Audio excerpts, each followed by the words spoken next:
За яах гээд байна. Нууц амрахын талаар бас бодоод яваад байлаа. Эмэгтэй хүмүүс яхахлаар нууц амрахтай байж болохгүй гэж. Гэтэл одоо түрүүний онгон За чи гүүний хувьд бодоод үзэлтэй. Хоёр азарганд туугддаг гүү гэдэг бодоод үз. юу нэг би тэрний бүр ойлгохгүй. Би ямар мөр малчсан бүр ойлгохгүй шүү. За хоёр эзэнд хамаардаг хойно. Хоёр эзэн хамаа. Хэн нь алж идэх үрэрийг? Хэнийх нь өмч байх уу? Дундаа юм чи. Тэгээ яах вэ? Урд юу гэдэг дундуур нь ингэж хоёлоо хөрөөдөж яваа. Тэгээ тал талаар нь идэх юм. Гойлж байгаад идэх юм уу? Тэгтээ тэр чинь нууц амрах гэж байгаа юм чинь нууц гэсэн үг шүү дээ. Тийм биз дээ. Мэдхгүй шүү дээ. Нөхөр нь мэдхгүй гэсэн үг үст. За яг хөө мэдэхгүй бай. Тэгтээ тэн дээр одоо үр дүн гэдэг юм хүүхд гарууд мэдэгдэн гэсэн үг тийм ээ. За бүр хүүхдээж бутачааж миний голомтод нууцсан байж. Болтох юм уу гэж. За тэгэж бодоё л та. За. Чи нэг ноён өөр за би ноён юм чинь. Чи нэг харцын тийм үү бутчиг миний голомтонд нуухад оруулаад ирсэн. За. Төсөөлж. Тэр ноёны чи хатан заяа. Би яг энд яг нөгөө шивгчнтэй явалдаад бутчиг шивгчнийд нууцсан байгаа тийм үү. Чи хатан тэгээд адуучны бутчиг манад авчираад нууцсан байгаа гэд хоёулаа дундаа хүүхэдгүй байнгээ бодъё л та. Дундаа хүүхэдгүй бол тэгээд болох юм биш үү? Хүүхдтэй үл яах. За яг дундаа хүүхэдтэй. За. За. Тэгээ харин бодъё. Энэ гэр бүл ямар байна? Тэг яг тэр хоёр салж ихгүй. Хаа. Салах юм бол улс төр салж байгаа учраас салж болохгүй. Тэгээд байлаа. Тэг би гайхаад байсан. За яг тэгэхээр харамчлахаараа нэрс салахгүй байгаа юм баг гэж бодлоо. Яг тэр үед бол нэг иймэрхүү бит хоёр сал бол улс төр салчих учраас болдоггүй учраас болохгүй. За өнөө үед гэх юм бол бит хоёр салчих юм бол хэн нэг нь төрүүлж эдээ нуух хэрэгтэй болно шүү дээ. Эдээ нуухаа. Жишээ нь би 10 акт адууга өөр хүний нэр дээр болгож байгаа чамд хөрөн хуваалтаар өгөхгүй байхыг бодно. Тийм үү? Зуны ордохоор шөвлийн ордохоор нөгөө өвөлжөөний газараа бас ахийнхаа нэр дээр болгож байгаад хөрөн хуваалтанд аль болох бага өртөгтэй байхыг бодно. Тэгээ яг хөвдөө бор гэрээсээ өөр юмтай байх юм бол чи хагас гэр ав, би хагас гэр авъя гэх ихэнх хөрөнгө өөртөө авч үлдэж болно үсттэй. Тиймэрхүү шалтгаанаар тэгвэл чи миний хөрөнгийг гайдар хойчин байдаг өвөлжөө зун шалгаа 8 акт адуу 9 акт адуу чи минийх шүү дээ гэд бас шуналтдаг байж бодъё. Тиймэрхүү шалтгаанаар намайг эд салгахын тулд бас дүүжлэгддэг бай. Одоо нэг тэгэхээр тэр хатан юусан гэсэн үг. Нэг тархиараа дурлсан гэсэн үг. Энэс хамтаа бүх юм маань хангагдаад сайхан амьдрах нь гэж бодоод суудсан байх юм тийм. Гэхдээ тархин л хангагдаснаас бэлэг нь хангагдаагүй байхгүй. Тиймээс л бэлгийн дурвсалтай автаж байна. Эд хөрөнгөнд л гэрүүлсэн шүү дээ. Тийм ээ. Тэгэхээр салах гад тэгэхээр эд хөрөнгөний яаж гачаад л орох гээд байна. Гарах гээд. Тэгээд яг дундуур аваж болохгүй гэж. Заавал нэг нь илүү байх ёстой юм. Би юу гэж тэр эд мөнгөний хүүхэнд эд хөрөнгө өгдөгин. Зүгээр л орж ирсэн шаруудтай тортой нь адилхан л гаргая шүү дээ. Заавал. Тэгээд асуудал. Эрэгтэй хүмүүстэй бүгд тийм байх ёстой гэж юу? За юу гэж зовж хэн зовж олсон нь юм харамлдаг л байхгүй юу. Зүгээр яах гэж өөрийн зовоогүй юмыг нэг төлөө бусдыг баясгаж амьдарна гэж. За одоо ойлголоо. Тэр нэг эд хөрөнгөтэй холбоотой тийм асуудал гараад идэг юм байна. За тэгэхээр нөгөө хаан хатны хувьд бол салбал улс төр салах гэдэг учраас гэр бүл дотор эд хөрөнгө болоод ямарваа нэгэн төгжээ асуудал байдаг учраас салахгүй байгаад байдаг ч хоёр талдаа нууц амрагтай яваад байна. Тэгээ бүр тэгээд аль хаа сайгүй голомтод бутчууд нуучдаг байхад. За одоо ойлголоо. Тийм байна.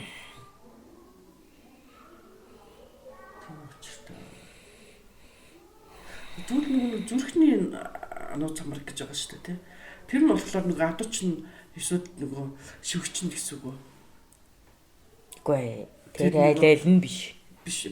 Айл нь биш. Бид хоёр хоёулаа нэг гэр бүл болохтой гавлаараа дурлаад тийм үү. Би тооцоолож байгаад за эдний аав ахынхаа сүлжээ бизнес ашигтай учраас гэд тэр охинтой сууж гисэн. Мэдээж охтын тэнийг юмтай бол суухгүй хандлахгүй гатантад өргөхгүй шүү дээ. Үгүй энэ юу байдаг? Янхнууд байна да. Бие өмнөлөгчдөд баян хүнтэй сууж болно гэж айгүй их итгэж бодож одоо өргөмжлөгдөн гэж сэтгэдэг. Үгүй. Баян хүн бол заавал ашиг харж гэрлэнэ. Охтын ашиггүй гихнэрийг бол авахгүй шүү. Яг янхан хүнээс л юу харах юм? Ухаантай байвал өр хүүхдийн минь ухаантай болж хүмүүжүүлнэ гэж харгасан. Тийм үү? За ах トゥ амрагаас хадан сайтай бол тэрнийх нь 8 говьчилганд миний эд хөрөнгө хөгжих нэ гэж бодож хандлах нь. Тийм үү? Тэгээ 30 дугаар сэтгэл зүйн асар хүчтэй дэмжлэг өгдөг эмэгтэй байх юм бол сэтгэлийн амар амгалан байдлын төлөө бас хандлаж болох нь. Хөөрхний төлөө ханилдаггүй юм. Ханилдаг штэ. Үгүй ханилдаггүй маа. Ханилдаггүй. Мис болсон хүүхэн болгоно. За яг хөө мис болсон хүүхнүүд 20 байгаа. Тэндээс нэгийг нь сонгоно гэх юм бол ах トゥ амрах садантай юм уу? Өөрийнх нь тэр оюуны чадамжийг өргөмжсөнтэй суун. Тийм. Ягаад бол энэ нэгт төрөх сайтай. Хоёрт боловсрол сайтай ч юм уу? Аргэр сайтай байгаа. Тэгчээд удалгүй салж нэг тэр яг ч гэсэн өөдөж. Яг ахтай бизнесийн харилцаа унсан байж болно шүү дээ. Тэгэх юм бол хайчаа шүү дээ. Тэгээд яасан. За. Тийм бид. Харин өөрөө ухаалаг тийм үү үр хүүхэд сайтар хүмүүжүүлдэг тэр нэг эмэгтэй гэр бүлийн харилцаа сайтай охтуудтай бол урт хугацааны ханилгаа хийгээд яваад ээж болно. Найдвартайгаар гэр учраас. Тийм төрлийн эмэгтэйчүүд тэгж адуучинтай явалдаад байдаг учраас бүр ихтгэлтэй. Тэглээгээд нууц амраг үүсгэхгүй гэсэн үг биш. Сани юм байна. За яваа. Гэтэ маш олон төрдөг юм байна. Бодоод авахлаа. Тэр чинь яг ингэсэн байхгүй шүү дээ. Тэр дотор чи янз янзын төрөл баг шүү дээ. Яг гомцсондоо болоод явж байна шүү дээ. Сэтгэл нь одоо. Эмэгтэй чүүдэл тийм нэг байдаг. Эрэгтэй хүн ч гэсэн байна. Аагүй бид нар гомдохороо гудардаг. Яагаад бол бид нэр ходоод хүндэрдэг. Та нарын л тэр нүд давсах хоёр ч хүндэрдэг байгаа.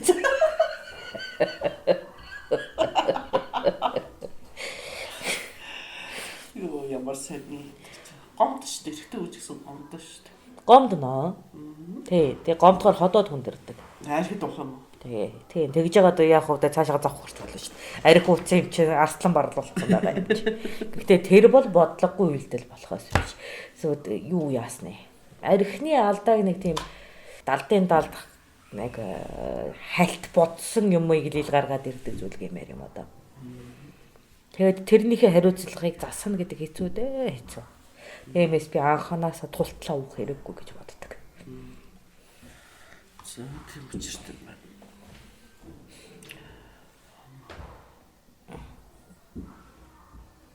Хамгийн хэцүү юм чинь юу гэж бодлоготой нууц амраг байхгүй. Эмэгтэйчүүд та нарын хоббид бол бид нар чинь одоо эрэгтэйчүүд тийм үү. Хэрвээ бид нар төлөвлөсөн нууц амраг хийж байгаа бол хамгийн чиний хувьд хамгийн хэцүү зүйл. Бодлоготой нууц амраг гэж ямар юм бэ? Үр хүүхдийн бодлоготой, гэрээ харилцааны бодлоготой, түншлэлийн бодлоготой. Салж чадахгүй юу? Салж чадахгүй гэсэн үг юм. Тэгэл ихнэр шиг нь өөрөө хүүхдлээ өөрөнд хөртөж харахгүй хүнтэй суухгүй тэгээд байг байж гин гэсэн. Тэгтээ тэр нэг өөрөө зөвшөөрж байгаа гэсэн үг юм. Тэр хүн өөрөө зөвшөөрж байгаа учраас л ийм бодлоготой нууц амрагийн гэр бүлүүд үүсэн шүү дээ. Энэ л тэргүүн голомтын эзэгтэй дэл хийцүү санагдана. Бусд нь яг л эзэгтэй үүрэгтэй юм чинь.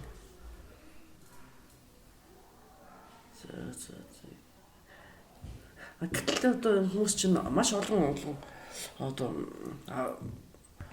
сонин юм өнөдөр гарахаас 2 3 өнөдөр олон кинонд ч гэсэн маш олон тэр нус амрагтай байдаг шүү дээ. Тэр нь юу гэсэн үг вэ? Тэр чи одоо завхаа гэсэн үг юм уу?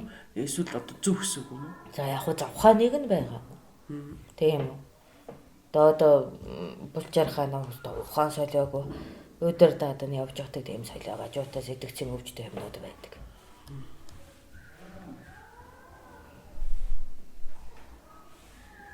Тэр тэгтээ сэтгцэн өвчсөн гэсэн үг юм уу? Бүгд юм биш. Над чиг юм бодлогын хүрээнд бас сэтгцэн гажиг мэт явдаг нөхдүүдэж байдаг. Тийм үү.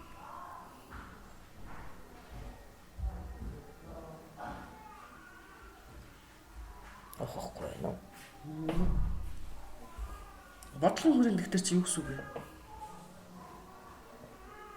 Төрөчигээр одоо болохгүй олон хүүхдүүд гаргах гэж бодоод байгаа шүү дээ. Эсвэл өөр юм байна уу? Өөр ч юм байж бол. Тэг хүүхдүүдэд бүгдийг тижиж чадах шүү дээ, тийм ээ. За зөвхөн хүүхдч ихгүй ажил бүтээхийн тулд ч байж байна. Эсвэл хяналт тавихын төлөө ч байж болно. Хяналтаа юу хянуулах гэж? За би нэг сайд бай гэж бодъё. Эсрэг талын номынхаа хүнийг тандахын тулд дүү охинтой нууц гэрбэл болчихно. Шал заварсан юм атгач. Энийг чинь бодлоготой нууц амрах гэж яах юм шүү дээ. Тийм үү. Тэгээд яах вэ? Дүүн юм бон тодорхой хэмжээгээр хий алддаг л байхгүй. Ийм байдаг бах тийм.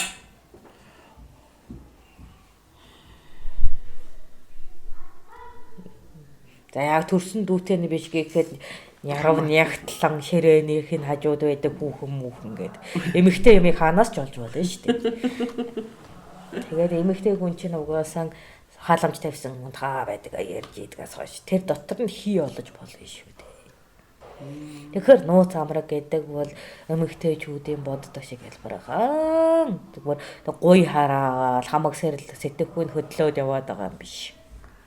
За. Тийм учраас л эмэгтэй хүн. Чи явуулдлаа гэдэг үгээ хэлэхээс өмнө өөрийнхөө байр байдлыг бодчих хэрэгтэй байт юм да. Би яасан бэлээ гэдэг үү? Би яасан бэлээ биш. Энд эцэслэхэд юу болох вэ гэдэг. Юуг нь эцэслэх гэж? Гэр бүлийг эцэслэх. Би гэр бүлээсээ салуул явах уу гэж бодох юм. Салж болно шүү дээ тэр чинь. Тэгэхээр яагаад салах байгаа нөхөр нь? Болно би хэлсэн шүү дээ. Хэрвээ чи надад салах юм болоо. Би тэр хойно байгаа өвөлжөөгөө ахыхаа нэр дээр болгох чинь, зуншилгаагаа дүүгийнхаа нэр дээр болгох чинь, хэдэн газаргаа дуугаад бас нэг ингээд хамаатаа садандаа өгж яагаад чамд хамгийн бага хөрөнгө хуваарлалтыг хийнэ гэж. Магадгүй чиний тийм сэтгэхүйгээс болоод танаа гэрийн өмч хөрөнгө чинь над руу орж ирж болно. Тийм үү? Хойлонд чинь ийм цархаа байдаг. Чи намайг баян бие хөрөнгөө хуваагаад байхгүй. Гэтэл чи би ингэж хүний өмчөө хүний нэрээр болгосоор байгаад гуйлагчин болоод чи харин ааваас үлдээсэн 3 өрөө байртай байх юм бол би чиний байрыг талыг нь аваа явуулчих шүү дээ. Сайн юм байна. Тэгэхээр хэрвээ нөхөр нь нууц амрагтай болох юм бол тэр эмэгтэй хүн хамгийн түрүүнд тэгж бодох хэрэгтэй юм. Би чи ямар өмч хөрөнгөтэй үлээ салвал юугаа авах вэ гэж бодох хэрэгтэй байна тийм үү? Тэгэд одоо энэс салхаасаа өмнө би өөрийнхөө юм өөр дөр авъя гэж бодох хэрэгтэй байна. Эсвэл нөхрөөс тэрний юмнуудаас нь авч өөртөө тавья гэж бодох хэрэгтэй юм. Би тэгж ойлголоо.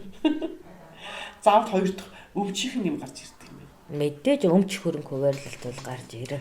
Тэгж бодохгүйгээр л хүмүүс хэрэлдэж зодтолдод гэдэг юм байна тийм үү? Шууд л. Тэгээд хэрэлдэд хэрэлдэн гомдон сэтгэл хөдлөлтөд удирдах нөхцөл байдлыг уншаагүйгээсээ болоод нэг насаар их хохирч дуустдаг шүү дээ. Тэр надад ч өстө нэр зөв арга байна шүү. Хүн болгон бодож юмэр л юм. Ямар нэг юм асуудал гарвал нэгд одоо болоод өгсөн юм яах юм те? Араас нь 1000 хашгираад байлтай юм. Тэгэхээр яг эд хөрөнгө нь юу гэлээ би энэ түнтэй одоо хаягдахлаараа юутай үлдэх юм гэл бодоод эхлэх юм шүү дээ. Хүүхдтэй бол яг би хүүхдтэй юугаа авч үлдэх үү гэдэг. Тэр нууц амрагтай гэдэг чинь өнгөрсний асуудлыг битгийхээр ирээдүг байгаа. Ерөөсөө л ийм л үгийг хэлээд байна. Тийм үү? Ойлгож байна уу? Чи ээжтэй те одоо чи нууц амрагтаа явуулдлаа яаж байгаа чи өнгөрсний асуудлыг харж шít. Нэг нь үлдчихсэн би яадгийг л гэж хэлнэ үсттэй. Надаас өөр юу сонсох гээд байгаа. Тэгээ чи миний өнгөрснийг уудаллаад хэдэн удаа тэр бие үрэлдсэнийг тоолно л үз. Тэгээ яа тий би нэгэд үлдсэн юм чи. Тэгээ би 2 3 хүүхэдтэй л болцсон биз. Тэгээд чи бүр гайхаж надад гомдож цөхрөө сэтгэл хөдлөлөөрөө баахан л хашгицсан үз. Би хариж бахарах нь тий. Чи надад ганцыг төрүүлчихэд би энэ 3-ыг өөрөө бүтээчээд байж гэнэ гэдэг. Тэгээ чи миний өнгөрсөндөө зуралдсаар байгаад ухаан санаагаа альцхийн би энэ түүхэнтэй юм тийшээ явахад амархан шүү дээ. Гэтэ тэр үг түүхэн болчихсон юм чи. Хохирхон чи. Өөрөө хэлбэл миний өнгөрсөнтэй зуралцаар агаад сэтгэхүүгээрэж тэр, сэтгэдээрэж тэр, санхүүгээрэж тэр унана. Ямар байдлаар би салсал дээр юм байдаг гэсэн. Тэгэхээр би салхын тулд яах ёстой гэж бодох ёстой байна тийм үү? Одоо эндээс тэр юм аваа салдэл гэж бодох. Тийм гинхэн байсан бол бас чамайг давж нөхөл хэрэгтэй юм байна да. Чиний тэнд гинхэн байдлыг чинь мэддэг учраас чамайг давж нүнэ гэж байна. Яаж? Чамаас салгах юм би тооцсон шүү дээ. Ядаад би энд 3-ыг хийжэн чи ганцыг хийжэн шүү дээ. Тэр үлээстэй муухай юм биш та. Одоо нуус амрагтай. Юу н муухай байгаа нь? Аль бил адилхан дүр хүүхдийнхээ төлөө зүтгэж шүү дээ. Ер нь надад чи шудраг биш вэ? Яахаараа шудраг биш байгаа. Чи зүгээр өөрийг л хохирогчоор харж байгаагаас намайг хохирогчоор харахгүй л биш дээ. Яг хохирогчоор харахгүй. Тэр чинь жаргал явдаг юм шиг 3 хүүхэдтэй ч юм уу болоо. Чи намайг тийм жаргал идлүүлээгүй миний хамаг залуу насыг хогч чадчихаа та яах гэдэг. Тэгээ би их ухамсарлсан тулдаа бас чамайг хайж чадахгүй сайхан сэтгэлтэй тулдаа ийм болтол нь явчаад одоо салъя гэж юм. Тэгэхээр чин эн чинь миний өдний хүртэл чамайг тэжээсэн сэтгэлийг чи угсаачлан үгүйсгэж байна шүү дээ. Тэгтэл одооны залуучууд чинь эхнэрээ юу гадал одоо шимэгчлээ сууж байгаа. Тэдрийг яах юм? Тэдрээ зөвөх юм. Яа зөв. Шимэгч дуу. Одоо жишээлбэл за та бол одоо ноёны байр суурнаас ирж байгаа байхгүй. Би бол тижижсэн, би бол тэгжсэн, би бол юм.